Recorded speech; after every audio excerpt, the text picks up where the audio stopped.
lost control.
Welcome to the second Town Hall Candidate Forum.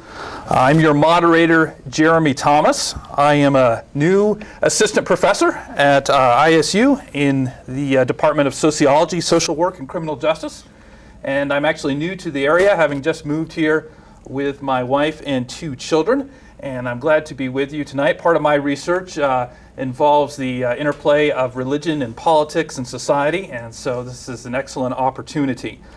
Tonight, as we have time, I want us to consider 4 perhaps a little bit more specific areas of interest to our local community and to Southeast Idaho. I want to discuss some issues with regard to gay rights, with regard to fire protection, with regard to child care regulation, and with regard to environmental issues. We do, I believe, have opportunity for the audience to call in, and I think there should be a telephone number at the bottom of the screen, and we will be taking some questions from the audience. I'd like to begin by having our candidates introduce themselves and tell us who they are and what office they are running for, and then we will proceed from there. I'm Idaho Lorax. I am a Green Democrat, but apparently the only Democrat here tonight. I am running for House of Representatives, State Seat District 29, Seat A, and I'm glad to be here again. Okay, thank you, gentlemen. Talk about environmental issues. I think we regularly hear in media, both local and statewide, and perhaps even nationally, about environmental issues that are pertinent to this part of Idaho. And a lot of questions about activities and situations that have happened in the past, disputes about who should pay for cleanup and this kind of thing, who's responsible for what, and broader kinds of questions about what the appropriate role of government should be in regulating these kinds of things. The question I have for our candidates tonight is essentially, from your perspective as a candidate running for office, what do you feel are the most pressing environmental issues that perhaps you have an idea about how to deal with in a pragmatic manner? We know that there are often very big issues that are hard to know how to get at practically, but what are some of the kinds of things that are perhaps addressable, and what would you suggest doing about them? Now, there's other things, and lately in the news is the fact that the FMC cleanup just happened. Of course, that's in Power County, so not really the Bannock County Commission candidates' major task in life. However, we have to remember, some of that slag that they're burying now under 3 feet of earth was brought into this county. And it was brought into this county and just literally spread out all over the place. Not what I'd call a smart move. The least we have to do is figure out about that slag, what we need to do about it. Right now, I look at the slag and realize that that it was enriched in everything other than phosphates, because the phosphates were pulled out. Therefore, the lump of what's left, everything else that was in it is now more populous than it was. You take something out of a hole, the rest obviously has more concentration. Now, when I look at that, I see some uranium in there. Now, uranium kind of has a personal effect, or personal mental effect on me, because back when I was a little bit younger, I joined the Navy. The Navy, of course, used depleted uranium rounds in what we called the CWIS, close-in weapons system. That, of course, was breathed by anybody in the that was on the decks soon after those guns fired. And of course, that happened to be my general quarter station during the Gulf War. The depleted uranium is one of the alleged causes of what we call Gulf War syndrome. Gulf War syndrome is a bad combination. Respiratory diseases, they can't even ever point out what GI problems there are. Chronic fatigue syndrome. The list is horrid, and the list is stuff that I am not only in danger of, has actually somewhat affected me. I'm not telling you I've got Gulf War syndrome or anything like that. What I'm telling you is I've seen it. I've seen it happen in real life. And we've got that stuff sitting in our driveways. This is not cool. We need to get that stuff out of the county and under that 3 foot of soil over at the FMC site. Put it back at the FMC site, put it under the 3 feet of soil, or better yet, put it somewhere where it's not going to do anybody any damage. I like the idea of putting it in Power County, back in Power County myself. Okay. Bob, thoughts on the environment? Sure. I think everybody has an opinion on just about anything, and I'm not sure that I have anything deep with respect to the environment, but I do know that years ago when I was building homes for a living, we had to put money in escrow to deal with problems that surfaced after the home was built, and it needed to remain there for 5 years. So I understand some of this notion of escrow money. I believe that anyone that is coming into the community as a business or an industry that deals with hazardous material needs to obviously have some serious scrutiny with respect to plans for handling those materials. And I believe that an escrow account to handle cleanup is something that would be quite appropriate. Idaho? Environment, huh? That's my cup of tea, ain't it? Well, as John was alluding to, we got serious problems in this community.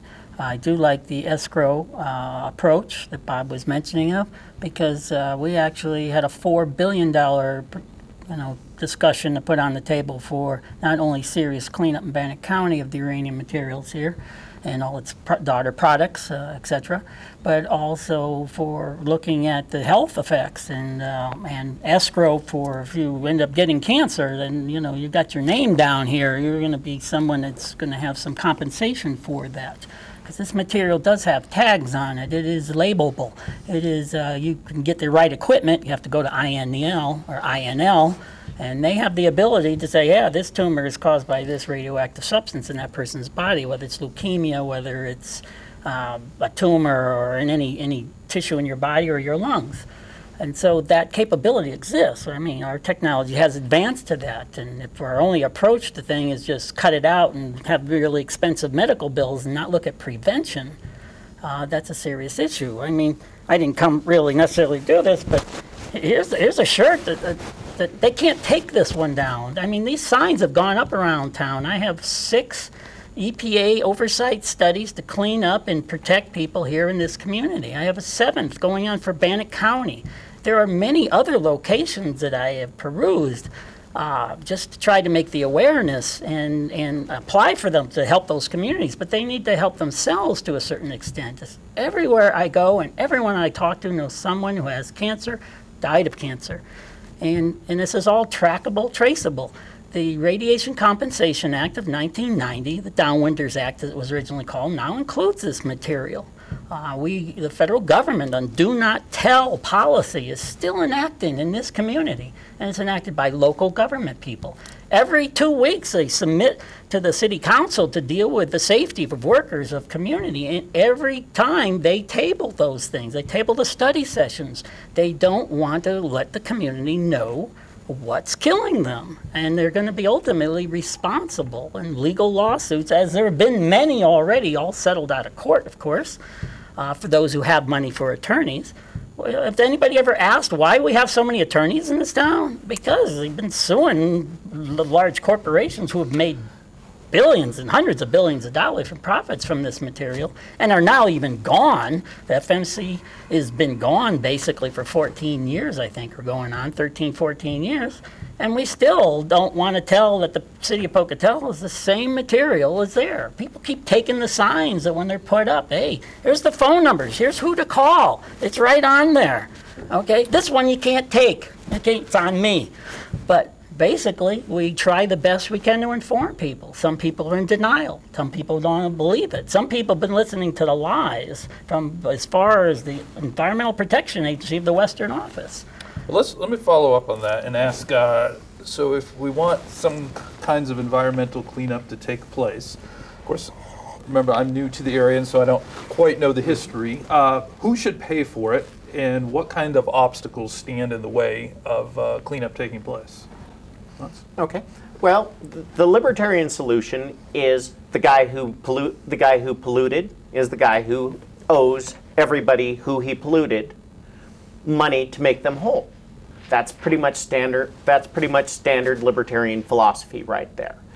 As in, you have your property rights, but if you impinge on somebody else's property rights, it becomes a civil crime or a civil liability issue, and the homeowner then has the right, if you will, to sue. So, well, basically at this point in Bannock County, one of the things we need to be looking at is we need to be looking at the fact that Power County allowed the FMC and the Simplot to go in and basically, because of FMC and Simplot, Pocatello specifically was one of the prime movers in why we have a Clean Air Act. In fact, in the 70s, there were 2 acts that Pocatello was the prime mover of, the Clean Air Act and OSHA, both of which were because of things that were going on in the Simplot and the FMC areas. The whole point here is that clearly at this point, the pollution has come into Bannock County, and it came into Bannock County from Power County, who literally basically pushed it on the tribes to allow those particular plants. So it's a civil liability issue. And a civil liability issue, of course, means that the polluter pays, and pays because of the fact that the court has to get involved. They usually pay quite a bit more. And I can't argue.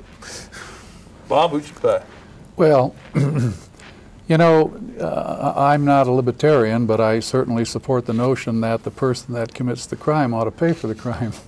That's a lot easier said than done, however.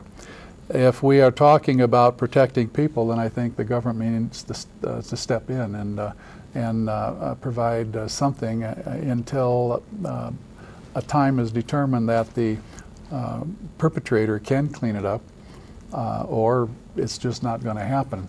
But we do need to protect people when it comes to environmental issues, especially pollution. We don't need things to sneak up on people, to surprise them, which then, of course, creates health problems with now gets into the cost of health care, and so it just gets bigger and bigger. It's just a snowball effect. So obviously the answer is the person who commits the crime pays for the crime, but we cannot let people go unprotected. Something has to happen.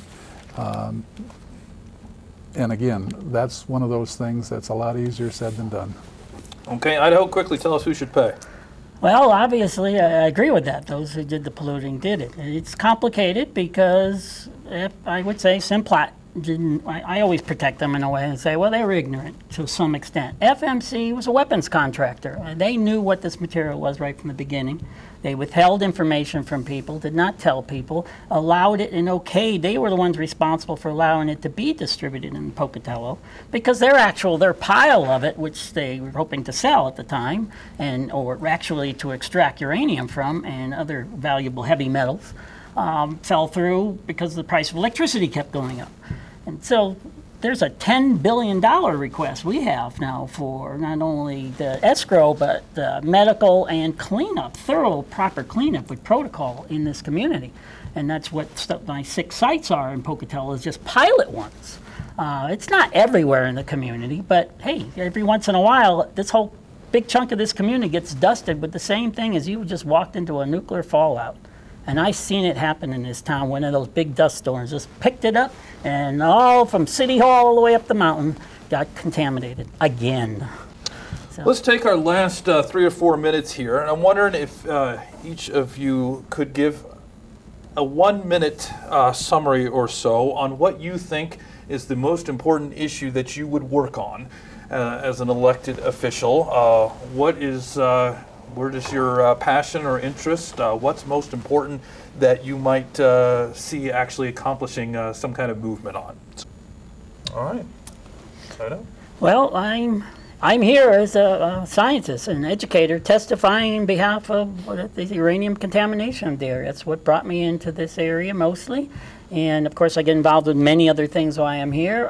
It's too bad that most of the people in the audience here or elsewhere do not have copies of what I testified here for. The newspaper will not print it. They won't print about the abduction of me to try to silence me by the railroad. They won't print the sting operation to try to shut me up by the county and the sheriff's departments.